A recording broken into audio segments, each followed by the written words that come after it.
베트남 빼빼로 집의 기원과 현실.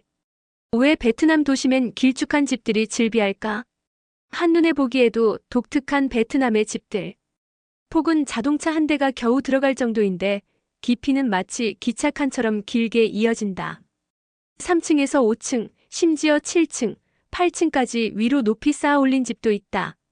베트남 도심을 걷다 보면 이런 빼빼로 집들이 끝없이 줄지어 서 있는 광경을 어렵지 않게 볼 수 있다. 한국 사람들 눈에는 다소 기이하게 느껴질 수 있는 풍경이다. 왜 베트남의 주택들은 이렇게 좁고 길고 높은 형태로 지어졌을까? 세금 제도에서 시작된 건축 양식. 빼빼로 집의 시작은 19세기 프랑스 식민지 시대까지 거슬러 올라간다. 당시 프랑스 당국은 주택의 도로와 맞닿는 면적 전면 폭에 따라 세금을 부과하는 정책을 시행했다.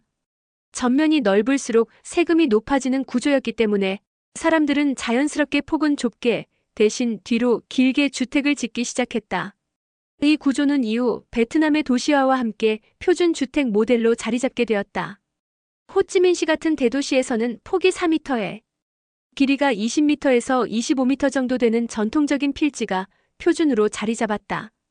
실제로 도시 내 4m에 25m, 4m에 20m 등 빼빼로 형태의 예가 많으며 북쪽 하노이에서도 폭은 4에서 6m, 깊이는 상황에 따라 최대 100m에 이르는 긴 필지가 발견되기도 한다.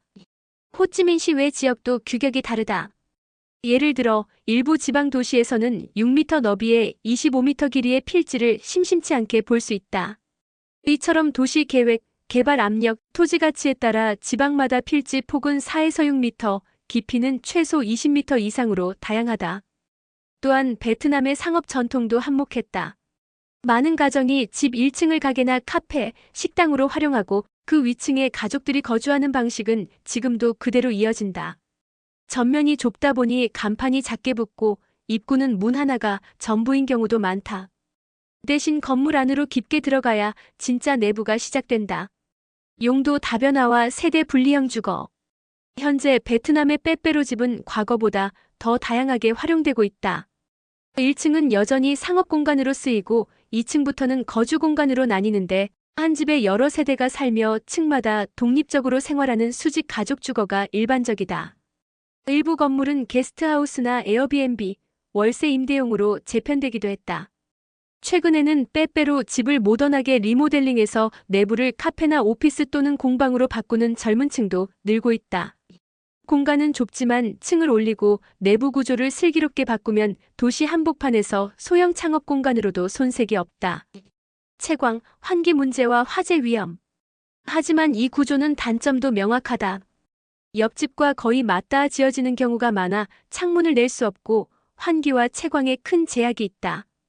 뒷부분은 자연 채광이 전혀 닿지 않는 경우가 많아 낮에도 실내가 어두운 경우가 흔하다.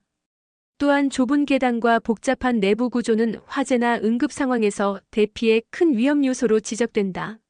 이러한 필지 규격과 전통 모델을 바탕으로 4m, 25m 등의 좁은 폭 안에서 내부 구조 설계, 채광 아트리움, 루프탑 정원 등을 통해 공간 질감을 높이는 시도가 활발해지고 있다.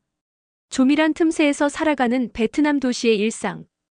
빼빼로 집은 단순한 주거 공간이 아니다.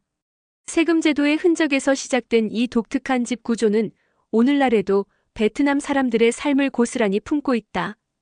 좁은 골목을 따라 끝없이 이어진 집들 사이로 가족의 식사가 오가고 가게 문이 열리고 오토바이가 드나들며 도시의 하루가 흐른다. 전면이 좁은 땅에 뒤로 하늘로 쌓아 올린 공간은 불편함도 있지만 그만큼 치열하고 창의적인 삶의 방식이 담겨 있다. 베트남의 도시를 이해하려면 이 좁고 긴 집들 속 사람들의 일상부터 들여다봐야 한다. 그 안에 이 나라의 과거와 현재, 그리고 미래가 모두 함께 숨쉬고 있기 때문이다.